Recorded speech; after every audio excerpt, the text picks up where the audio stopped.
So dito ay gusto ko lang sana maglaro. Ang kaso ay biglang nag-chat sa akin si Burmese Jew. Sabi niya 1v1 daw kami, kaya sabi ko dito okay game. At dito in-invite niya na agad ako at in-accept ko. May sasabihin pa sana ako sa kanya pero in-start niya agad yung game. At nagulat ako dito. Retry pala yung gamit niya. Madaya yon pero sige, pagbigyan natin at na makabawi din. So na-start na agad dito yung game at biglang nag-chat siya dito. PH weak. Wait lang, parang iba yung spelling nun na. Pero hayaan na natin yan. So nakita agad natin siya dito nag-groove buff kaya gagambalain na natin yan. Matilok ka kaya ito. First blood na malupitan. Ayun, na mahinga ng biglaan. Sabay sabi niya dito, PH wow.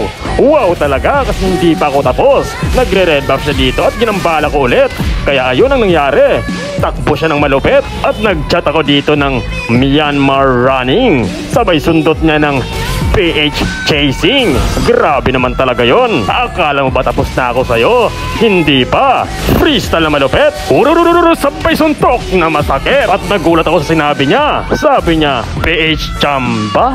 Wait lang, parang hindi yan taga Myanmar yung ganyan salita. Parang Pinoy ata yung kalaban ko ah. Di bali na nga, hayaan nyo na. Baka yung nagturo sa kanya na Pinoy. So dito nag-red buff siya. Lumapit at sinipa ko na agad siya. Talagang hindi ka pa natuto. Talagang palaban din talaga si Burmese Jew. So dito nag-out siya. Akala niya di ko nabasa yung galaw niya. Sipahin niya sana ako sa tori niya. Pero ang nangyari, napitas ko siya. Sabay sabi niyang my turn. Sino ba yung tinatakot mo? So dito nag-clear siya sa mid lane. Talagang kampante siya kaya sinipa ko na agad siya. So magkikita niyo naman, bawas na bawas siya sabay takbo sa tori niya. Ano ba naman to? Sobrang boring. So sobrang boring ipinasok ko na agad sa tori kahit alam ko may sipa siya. Kaya ang nangyari dito, patay kaming dalawa. So dito sobrang boring talaga ng laro. Hindi man lang makaisa. Naramdaman ko na dito sa game na hindi na ako nag-enjoy. Kaya ang nangyari, pinaglalaroan ko na lang siya. So dito sinipan niya na agad ako dito at makikita naman, nakakabawi na siya gawa nung gamit niya ay retry. Kaya sa sobrang boring, pinasok ko na naman ulit at napakamatay ako. So nagulat ako sa part na to.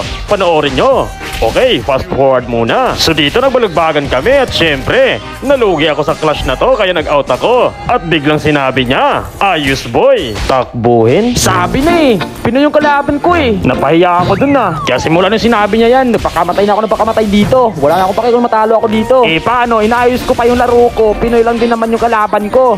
So ito, natapos na ng minions. Mas mabuti nga para malaman na natin kung sino yung nasa likod ng player na to. Akala ko pa naman legit na Burmese Jew. So dito na magkakalaman. At talagang nag-chat pa talaga sa akin. Sabay sabi niya, nice G pre, nakabawi rin. Sino ba kasi to? Stock nga natin to at magkaalaman na. F11? Wait lang.